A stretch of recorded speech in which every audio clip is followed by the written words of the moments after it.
sa isang kahanga-hangang palabas ng likas na lakas ng kalikasan. Ang umaga ng ika-9 ng Nobyembre 2023 ay naging isang kakaibang eksena sa lugar ng China, partikular sa Changsha, lalawigan ng Hunan, habang biglang nagkaroon ng kulog, kidlat at ang nakakamanghang pag-ulan ng malalaking tipak ng yelo sa katahimikan ng syudad. Atin itong pag-usapan, mga kaibigan.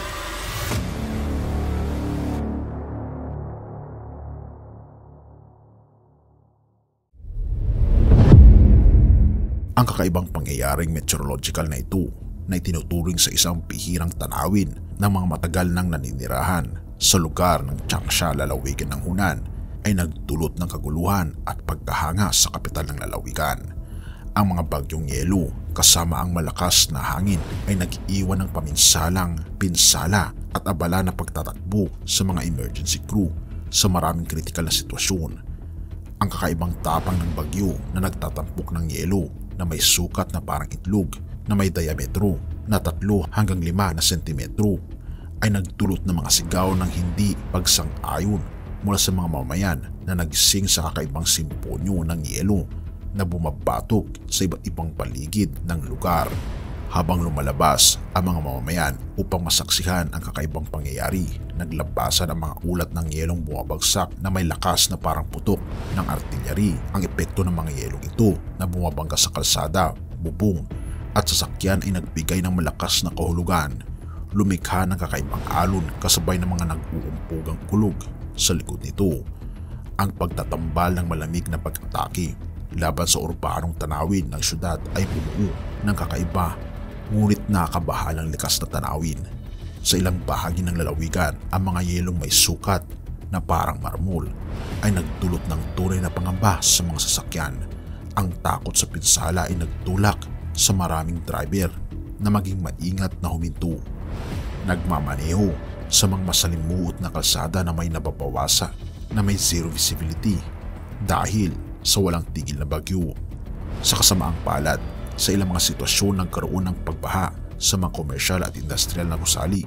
Nagpapalala sa komplikasyon ng dumaraming krisis. Ang lakas ng bagyo kasama ang walang tigil na pag-ulan ng yelo ay ginawang ice rivers ang mga kalsada ng syudad. Nag-aalok ng kamanghamanghang hindi inaasahang pagsalakay sa mga naninirahan.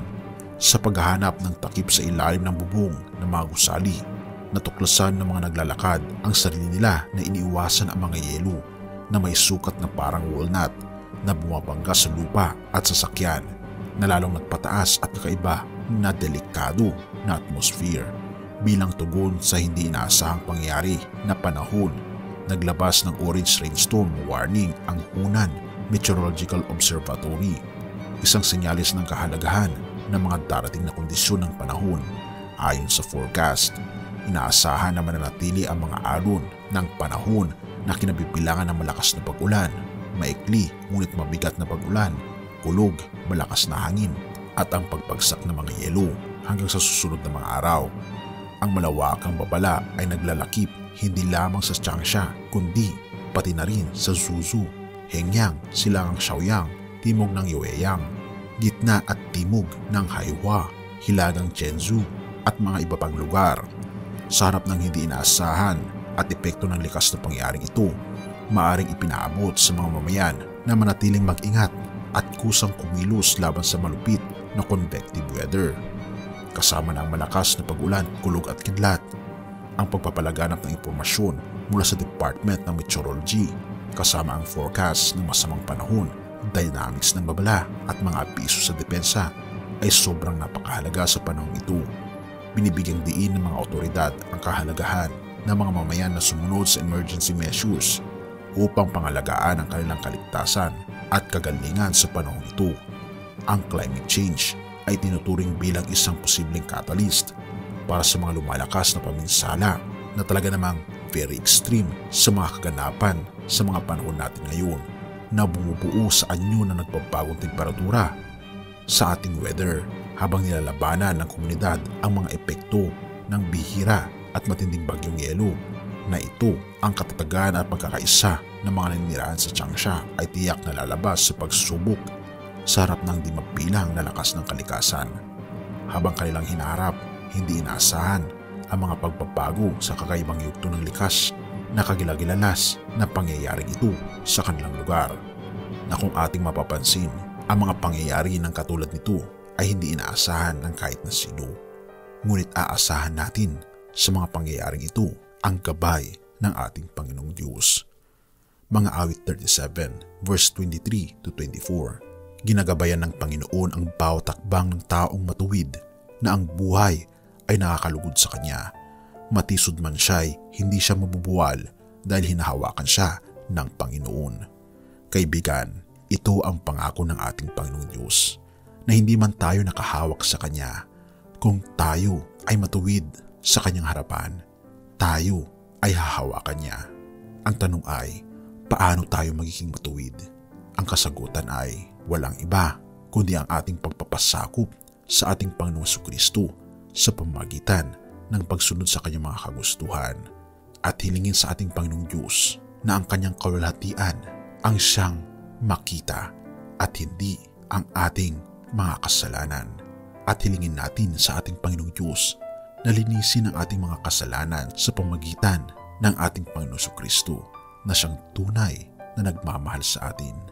Purihin ang ating Panginoong Diyos at salamat kaibigan sa iyong panood. Tayo manalangin. Ama naming banal, makapangyarihan naming Diyos, kami po'y lubos na nagpapasalamat sa inyo Panginoon dahil sa kabila Panginoon ng aming mga makasalanang pagkatao, kayo po ay umiibig sa amin at hinahawakan kami.